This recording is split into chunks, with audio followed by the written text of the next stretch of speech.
For this assignment, we had to take a math test that would normally be given in a grade 3 classroom and adapt it into a problem-solving task using the 6 strategies from Van de Waal.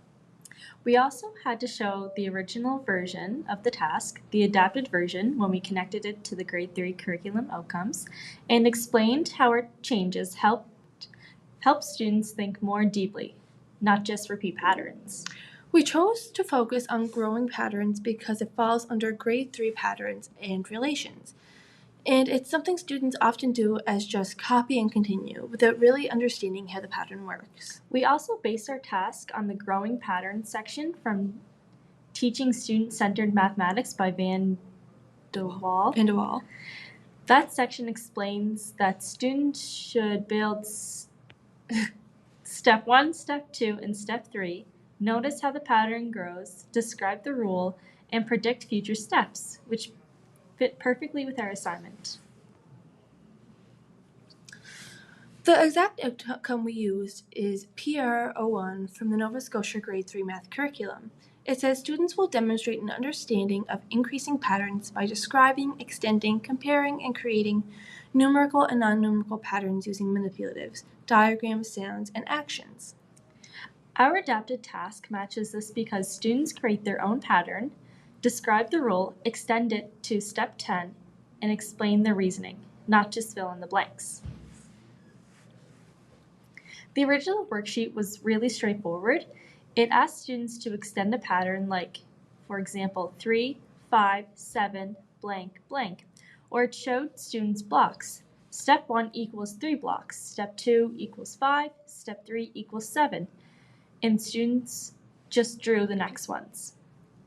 This kind of task checks if students can continue a pattern, but it doesn't ask them to explain the rule, create their own, or justify their thinking. So it's not really problem solving. We noticed that in this version, there's only one correct answer. There's no room for student creativity, reasoning, or different strategies. It also doesn't show whether students truly understand how the pattern grows. They could just be copying without noticing the rule. For this adapted worksheet, we changed the instructions to "You are a pattern designer." Now students have to create their own growing pattern using drawings, blocks, or numbers, and show step 1, step 2, step 3, write the pattern rule, and predict what step 10 will look like, and then explain how they know they're correct. Why this is problem solving? This makes the task open-ended. Students make choices and take ownership of the pattern they're building. It's no longer about guessing the next number, it's about thinking like a mathematician, justifying and explaining. To support students, we would also have a class anchor chart up during the activity. It would remind them what a growing pattern is, how it increases, and sentence starters like, my pattern starts at blank and adds blank each time, or I know step 10 is blank because.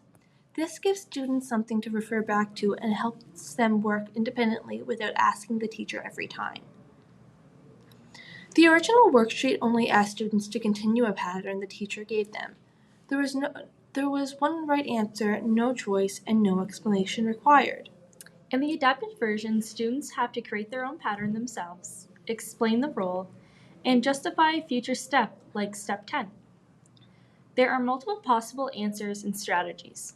So this slide really shows the shift from just repeating a pattern to actually understanding, designing, and reasoning about one. We connected our adapted activity to the 6 problem-solving strategies from Van de Waal.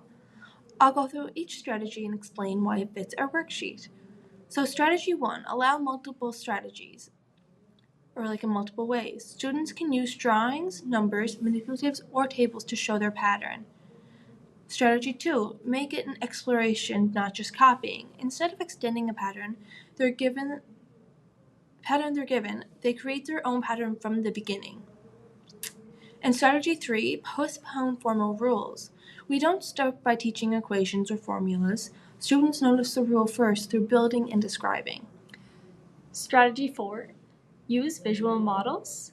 They draw or build step 1, step 2, step 3, which makes the pattern growth visible.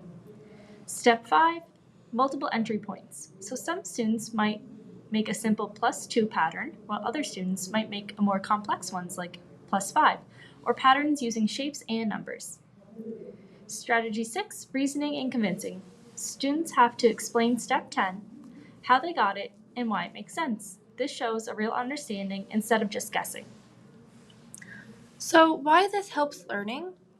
This adapted task supports deeper understanding because students are explaining, creating, and justifying instead of just copying. It also supports UDL. Visual learners, hands on learners, and stronger writers can all show their thinking in different ways. We realized that by only changing the task instructions, the level of thinking completely changes. It turns a simple worksheet into an actual problem-solving activity. And it shows us how important it is for students not to only get the answer, but to be able to explain their thinking and communicate their math. Thank you. Thank you.